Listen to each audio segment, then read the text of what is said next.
दिनांक 3 फरवरी 2022 को सायंकाल लगभग 5:20 बजे श्री असदुद्दीन ओवैसी सांसद लोकसभा किठौर मेरठ उत्तर प्रदेश के जनसंपर्क कार्यक्रम करने के बाद दिल्ली लौट रहे थे, जब उनका काफिला Chhijarsi toll plaza national highway 9 थाना पिलखुआ जनपद हापुड़ उत्तर प्रदेश से गुजरा था। 2 अज्ञात व्यक्तियों द्वारा उनके काफिले पर गोलियां चलाई गई। इस घटना में श्री ओवैसी सुरक्षित बच गए, लेकिन उनके वाहन के निचले हिस्से में 3 गोलियों के निशान दिखाई दे। उक्त घटना को 3 गवाहों द्वारा देखा भी गया।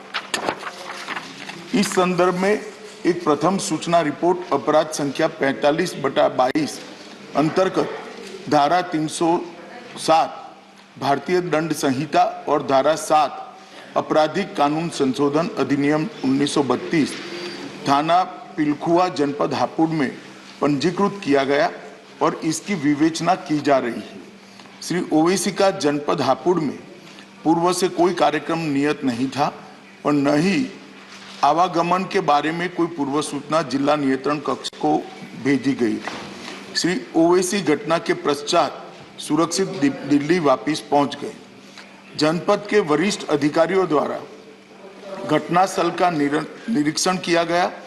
विवेचना के क्रम में स्थानीय पुलिस ने त्वरित कार्यवाही करते हुए 2 अभियुक्तों को गिरफ्तार किया और उनसे 2 अनधिकृत पिस्तौल प्रत्येक से एक और एक ऑल्टो कार की बरामद की गई है। घटनास्थल और वाहन का फोरेंसिक्स टीम द्वारा सूक्ष्मता से जांच किया जा रहा है और साक्ष्य एकत्रित किए जा रहे हैं। दोनों अभियुक्तों से उत्तर प्रदेश पुलिस द्वारा पूछताछ की जा रही है। जनपद में कानून और व्यवस्था की स्थिति नियंत्रण में और सामान्य है। कड़ी सतर्कता भी बरती जा रही है। केंद्रीय गृह मंत्रालय द्वारा तुरंत ही राज्य सरकार से रिपोर्ट प्राप्त की गई है। पहले भी कई मौकों पर केंद्रीय सुरक्षा एजेंसियों के खतरे के आकलन के आधार पर श्री ओवैसी को सुरक्षा प्रदान करने के लिए केंद्र सरकार ने निर्देश जारी किए हैं, लेकिन श्री ओवैसी द्वारा सुरक्षा लेने के लिए अनिच्छा के कारण दिल्ली पुलिस और तेलंगाना पुलिस उन्हें सुरक्षा देने का प्रयास सफल नहीं हो पाया। श्री ओवैसी के खतरे का पुनः मूल्यांकन कराया गया है और खतरे के आकलन के आधार पर उनका दिल्ली में बुलेट प्रूफ कार के साथ अखिल भारतीय स्तर पर केंद्रीय रिजर्व पुलिस बल की जेड श्रेणी की सुरक्षा प्रदान की गई है।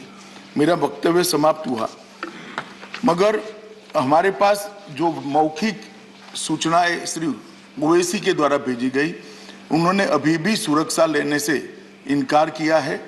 मैं सदन के माध्यम से श्री ओवैसी को विनती करना चाहूंगा कि वो तत्काल सुरक्षा ले। तो मेरे अजीज दोस्तों और बुजुर्गों, इन विचारों ने समझा कि 2 ठाई ठाई मारेंगे।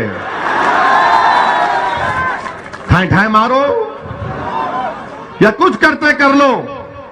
हमको पार्लियामेंट में हमने खड़े होकर परवरदिगार की जात पर तवक्कल करके हमने कहा कि हम जेड कैटेगरी नहीं लेंगे।